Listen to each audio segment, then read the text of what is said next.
Good evening friends, नए साल की पुनः हार्दिक बधाइयाँ और शुभकामनाएं। एनटीटी के अभ्यर्थियों को बहुत बेसब्री से हमारे वीडियो का इंतज़ार होगा, क्योंकि लगभग एक सप्ताह हो गया एनटीटी के विषय पर चर्चा किए हुए। इसलिए आज का वीडियो एनटीटी को समर्पित। आज से पुनः कोर्ट कचहरियाँ ओपन हो चुकी हैं। हाई कोर्ट में भी अब हियरिंग शुरू हो गई हैं। सुप्रीम कोर्ट में वर्चुअल हियरिंग चल रही हैं। यहाँ पर भी हाई कोर्ट में अभी जो फाइलिंग होगा केसेज का, नए केसेज, चाहे वो सेंट्रल गवर्नमेंट के केसेज हैं चाहे स्टेट गवर्नमेंट के केसेज हैं, उनकी फाइलिंग ई फाइलिंग के जरिए होगी। यानी फिजिकल फाइलिंग के साथ साथ ई फाइलिंग भी होगा। ई फाइलिंग ऐसे होता है कि आपको सारी फाइल को, कंप्लीट फाइल को जो है उसको एज इट इज़ स्कैन करना होता है, और स्कैन करके और जो हाई कोर्ट की वेबसाइट है उस वेबसाइट के ऊपर उसको सेंड करना पड़ता है ऑनलाइन। क्योंकि मुझे लग रहा है कि अब यहाँ पर भी वर्चुअल हियरिंग शुरू हो जाएगी। फिजिकल हियरिंग शायद, क्योंकि कोविड जो है वापस रूप धारण करने लगा है, तो शायद मुझे लगता है कि अब वर्चुअल हियरिंग ही संभव हो पाएंगी। जहाँ तक एनटीटी की बात है, आपका जो केस है वो बेसिकली राजस्थान उच्च न्यायालय जयपुर पीठ में 6 जनवरी को लगा हुआ है। और 6 जनवरी की जो डेट थी पिछली पेशी के ऊपर, वो बहुत ही सोच समझ करके और काफ़ी लंबे डिस्कशन के बाद में इसको निर्धारित किया गया था। तो मैं समझता हूं कि सिंगल जो पीठ है उसमें निश्चित रूप से 6 तारीख को इसमें आर्ग्यूमेंट होंगे, एंड हम इसमें निश्चित रूप से आर्ग्यूमेंट करेंगे। हालांकि हम जो है व्यस्त रहेंगे उस दिन, क्योंकि मेरा खुद का एक पर्सनल मैटर जो है वो जोधपुर पीठ में भी लगा हुआ है। But I will take care of your cases, don't worry.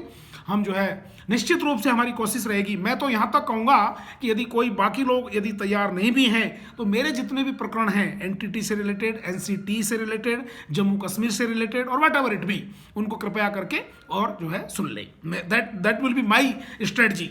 और पिछली बार मैंने कोर्ट का रुख देख लिया था। मैं समझता हूँ इस बार किसी प्रकार की कोई इसमें व्यवधान आएगा भी नहीं।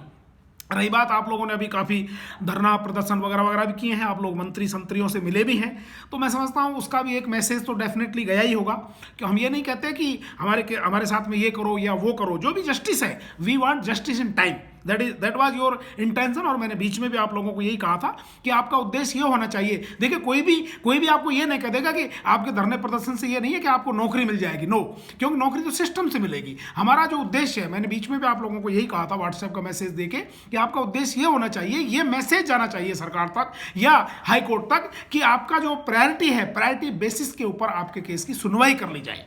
तो उसका एक मैसेज तो गया भी होगा, क्योंकि सोशल मीडिया का भी इशू बना था और ये पत्र पत्रिकाओं में भी ये इशू जो है काफ़ी सिरे से हाईलाइट हुआ था। तो मैं समझता हूँ कि इसमें जो है एक ये इम्पोर्टेंट मुद्दा जो है वो शायद बन चुका है। तो मैं समझता हूँ कि इसमें निश्चित रूप से 6 जनवरी को final argument will take place, और हम निश्चित रूप से इसमें सफल आर्ग्यूमेंट करेंगे। जम्मू कश्मीर वालों के लिए फिर मैं कह रहा हूँ, क्योंकि उस जो एक पत्र जारी किया हुआ है सरकार ने, उसमें एनसीटी की तरफ से, बल्कि सरकार की तरफ से नहीं, एनसीटी की तरफ से, कि जम्मू कश्मीर के जो कैंडिडेट्स हैं जहां से उन्होंने डिग्री ली है, they are eligible for job anywhere in India, clear लिखा है। इसी प्रकार से एडवर्टाइजमेंट की कंडीशन में साफ लिखा हुआ है कि भारत का नागरिक होना चाहिए, भारत का नागरिक आप हैं। जहां तक एनसीटी की बात है, समकक्ष मान्यता की वजह से पिछली बार हमने कोर्ट का रुख देखा था, तो समकक्ष मान्यता में आप लोग आ जाओगे, क्योंकि आपकी 10वीं की डिग्री को और जो उच्च माध्यमिक शिक्षा की डिग्री है उसको भी समकक्ष वर्ड दिया हुआ है एडवर्टाइजमेंट की पहली कंडीशन में। तो वहां जब एडवर्टाइजमेंट की कंडीशन में पहला दिया हुआ है, तो एनसीटी वाले में भी वो थ्योरी लागू होती है। तो एनसीटी ई वाले हैं, वो उनके लिए तो कहीं कोई बाधा ही नहीं है, क्योंकि they are having the valid certificate. कई कैंडिडेट्स की मैंने अभी मार्कशीट देखी थी, और कईयों की मेरे पास में डिग्री भी है, जो डिप्लोमा जिसे कहते हैं, उनके ऊपर मित्रों जहाँ से आपने सर्टिफिकेट लिया है, जिस इंस्टीट्यूट से लिया है, जैसे मानव भारती है या जो भी कोई वट एवर इट बी, उसमें दिल्ली का एड्रेस होना चाहिए, या उदयपुर से लिया तो उदयपुर का पता होना चाहिए। नीचे डेट तो है, रिजल्ट कब डिक्लेयर हुआ डेट लिखी हुई है, लेकिन कहाँ से रिजल्ट डिक्लेयर हुआ, जयपुर से हुआ, उदयपुर से हुआ, दिल्ली से हुआ, भोपाल से हुआ, चंडीगढ़ से हुआ। जब तक वो स्थान और वो एड्रेस उसमें नहीं आ जाता है, उस डिग्री की या उस मार्कशीट की कोई वैलिडिटी नहीं होगी। इसलिए मित्रों इस चीज़ को आप कंफर्म कर लीजिए, क्योंकि ये मेरी नोटिस में कल ही आया, मेरे खुद के एक प्रकरण में आया, तब मैंने कैंडिडेट से बात करी। अभी तक मुझे उदयपुर के वो कैंडिडेट है, अगर वो उदयपुर वाले इस वीडियो को सुन रहे हैं तो कृपया करके मुझे बताएं कि वो जो आपकी इंस्टीट्यूट है, जो आप बार बार मुझे कह रहे हैं कि उदयपुर से ये डिग्री ली है, उदयपुर से मार्कशीट ली है, खैरवाड़ा एक तहसील का नाम बता रहे हैं, वेयर इज दैट? खैरवाड़ा तो उसमें लिखा ही नहीं है कहीं भी, उदयपुर नहीं लिखा है। इसलिए बाकी सभी लोग भी चेक कर लें कि आपकी जो मार्कशीट है उसके ऊपर उसका पूरा पता होना चाहिए, डिग्री का पता होना चाहिए, और उसमें रिजल्ट कब डिक्लेयर हुआ है, डेट के नीचे स्थान होना चाहिए। जैसे हमारी खुद की मार्कशीट्स हैं, जो भी हमने BA MA MPhil वगैरह किया है, उसमें साफ लिखा हुआ है राजस्थान विश्वविद्यालय जयपुर, नीचे रिजल्ट की डेट लिखी हुई है 30 जून 1986, 30 जून 2005, वटएवर इट बी। तो ऐसी डिग्रीज को फिर जो है निश्चित रूप से एक प्रश्नवाचक चिन्ह उनके ऊपर लग जाता है। ऐसी डिग्रीज को हम जो है फर्जी कहेंगे डेफिनेटली। इसलिए मेरे जो कैंडिडेट है उनको मैं फिर कह रहा हूं 6 तारीख से पहले मुझे बता दें कि आपकी जो डिग्री है, आपकी जो मार्कशीट है, वो आपने कहां से ली है, किस इंस्टीट्यूट से ली है, और उसका स्थान क्या है। जब तक उस स्थान का ही पता नहीं है, how you will claim that your degree is valid. इसलिए इस चीज को जांच लें, परख लें, मेहरबानी करके, प्लीज इंश्योर इट। बाकी जहां से NCT, जहां आपका वैलिड डिग्री है, स्थान है, पता है, सब कुछ है, और NCT का सर्टिफिकेट है, नो इश्यू। किसी प्रकार का कोई इसमें दुविधा होनी ही नहीं चाहिए। यदि मेरे पास में प्रकरण हो तो definitely it will go in your favour, क्योंकि जो कंडीशंस है वो तो कंडीशन है, उसमें कोई कुछ नहीं कर सकता। न्याय तो न्याय है। अब आपको मैं सलाह देता हूं कि जो कैंडिडेट, बहुत से कैंडिडेट मेरे पास में भी कह रहे हैं कि हमारी ब्रीट लगा दो, हमारी ब्रीट लगा दो, मेहरबानी करके सभी लोगों से मेरा नंबर निवेदन है कि अभी 6 तारीख तक आप वेट करिए। अभी रिट लगाने से कोई फायदा नहीं है, क्योंकि 3 दिन में आपकी जो रिट है उन रिट से कनेक्टेड नहीं हो सकती। 6 तारीख को देखिए, 6 तारीख को क्या होता है, तब हम आपको गाइड करेंगे प्रॉपरली वीडियो डाल करके कि अब आपको क्या करना चाहिए, क्योंकि हम अननेसरी आपका पैसा, आपका टाइम बर्बाद नहीं करना चाहते। I am not only advocate but I am a counsellor, I am an adviser also.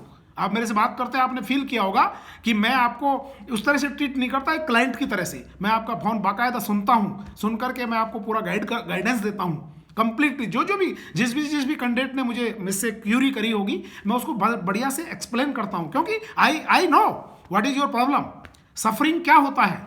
I am not a professional person, I don't bother about anything, but I want to help you in real.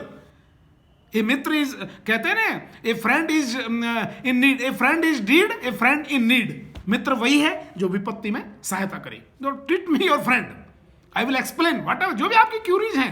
अगर मेरे video के बावजूद भी आपकी कोई भ्रांति रह जाती है तो definitely you may call me, I will explain you.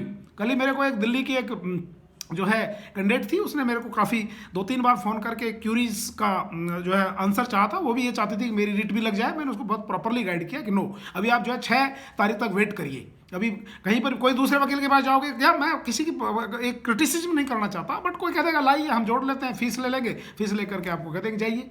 No, you should not do, भ्रम में मत रहिए।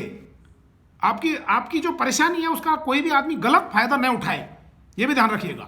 इसलिए आप जो है सही जगह जाएं और सही प्लेटफॉर्म पर जाएं, सही गाइडेंस लें और सही तरीके से फिर अपने रिट जो है, अपना केस जो है उसको दायर करें। तो अभी मेरी आपसे सभी से यही निवेदन रहेगा, यही एडवाइस रहेगी बल्कि मेरी, कि आप 6 तारीख तक वेट करें। 6 तारीख को क्या होता है उसके बाद में आप जो है आगे की रणनीति बनाएं।